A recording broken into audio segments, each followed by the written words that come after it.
Anthony. Regarde comme ils sont mignons. Je t'avoue que je suis un peu jalouse. Je sais pas, j'aimerais bien ressentir ce que cette fille ressent. Attends, mais pourquoi? Ce n'est pas le cas?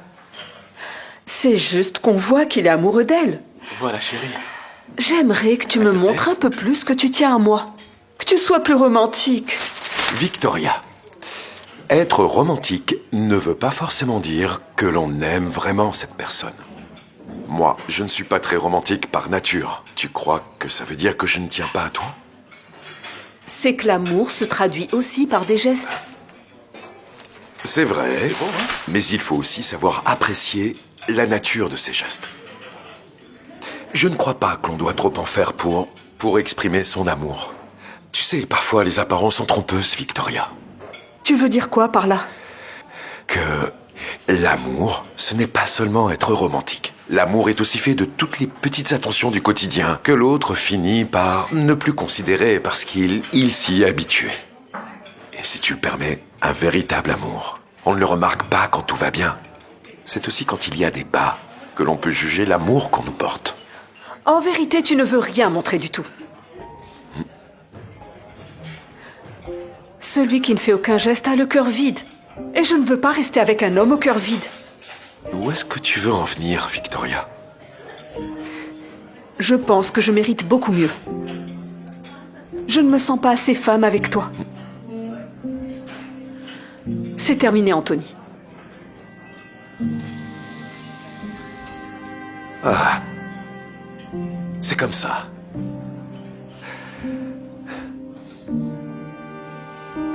Écoute, Victoria, ce n'est pas parce que ma façon d'aimer est différente que ça veut dire que je ne t'aime pas. On peut aimer quelqu'un du fond du cœur, sans trop le montrer.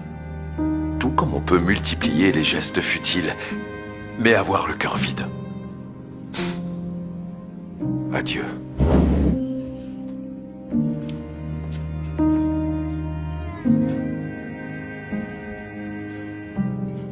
Merci. Je peux? Ce n'est pas le moment. Oui, je sais. Je viens d'entendre votre conversation. Et très franchement, je suis convaincu que vous avez pris la bonne décision. Ah oui? Vous êtes d'accord avec moi? Oui, d'après moi, être romantique est la base d'une véritable relation. Et si je peux me permettre, Oui, vous méritez quelqu'un de plus romantique. D'ailleurs, à ce propos, tenez. Je vous offre un verre de vin. D'accord. Mais juste un alors. Un seul suffira. Victoria semble avoir trouvé l'amour qu'elle cherchait depuis si longtemps. Chaque jour, Arnaud fait quelque chose de nouveau ou d'inattendu.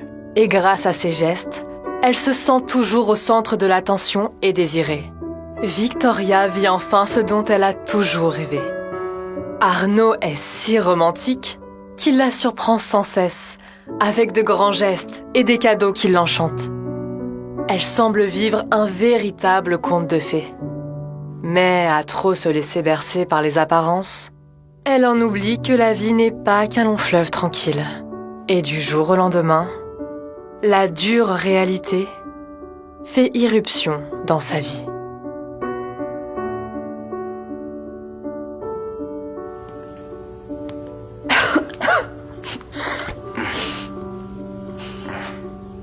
Chérie, tu peux aller m'acheter des médicaments à la pharmacie, je les ai pratiquement finis. Ils sont pas encore finis.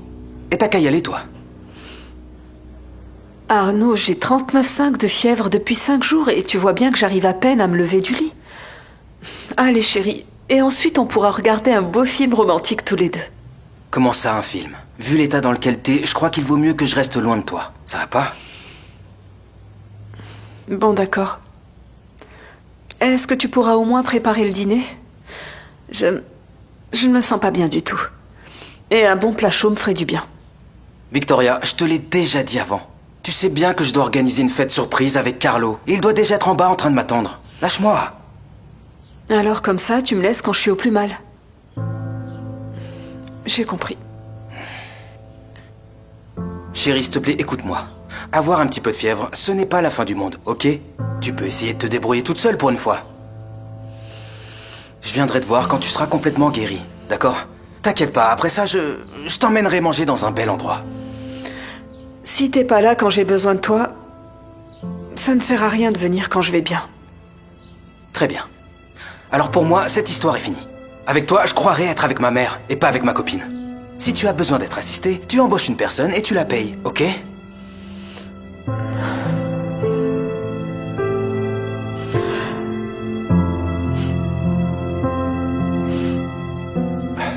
Bonjour. Merci d'être venu. Mais comment t'as fait pour entrer? Eh bien, j'ai encore les clés d'ici, tu sais. Et puis, je voulais pas que tu aies à te lever. Je te dois des excuses. Je sais, tu es la dernière personne que j'aurais dû appeler. Si tu savais comme j'ai honte de moi. J'ai compris que toutes ces petites attentions au quotidien étaient ta façon de prendre soin de moi. Et en fait, je ne leur ai pas donné l'importance qu'elles méritaient. Je ne les valorisais pas. Tu me pardonnes? Tu sais, Victoria, même si je t'aime encore, cela ne veut pas dire que je pourrais t'aimer comme toi tu le souhaites. Mais par-dessus tout, je ne te ferai jamais sentir comme tu le veux. Non, Anthony, attends. C'est toi qui avais raison. On peut aimer quelqu'un du fond du cœur sans trop le montrer. Comme on peut multiplier les gestes futiles et avoir le cœur vide. Je savais que tu le comprendrais un jour. J'en suis vraiment heureux. Oui. Ok. Je reste avec toi. Attends, comment ça? Ça veut dire que tu me pardonnes? Je vais te dire tout simplement que je t'aime et que je t'aimerai toute ma vie. Évidemment que je te pardonne. Et puis, je ne pourrai jamais te laisser dans cet état. Tu sais ce que je vais faire? Je vais filer à la cuisine et je te prépare un bon plat chaud.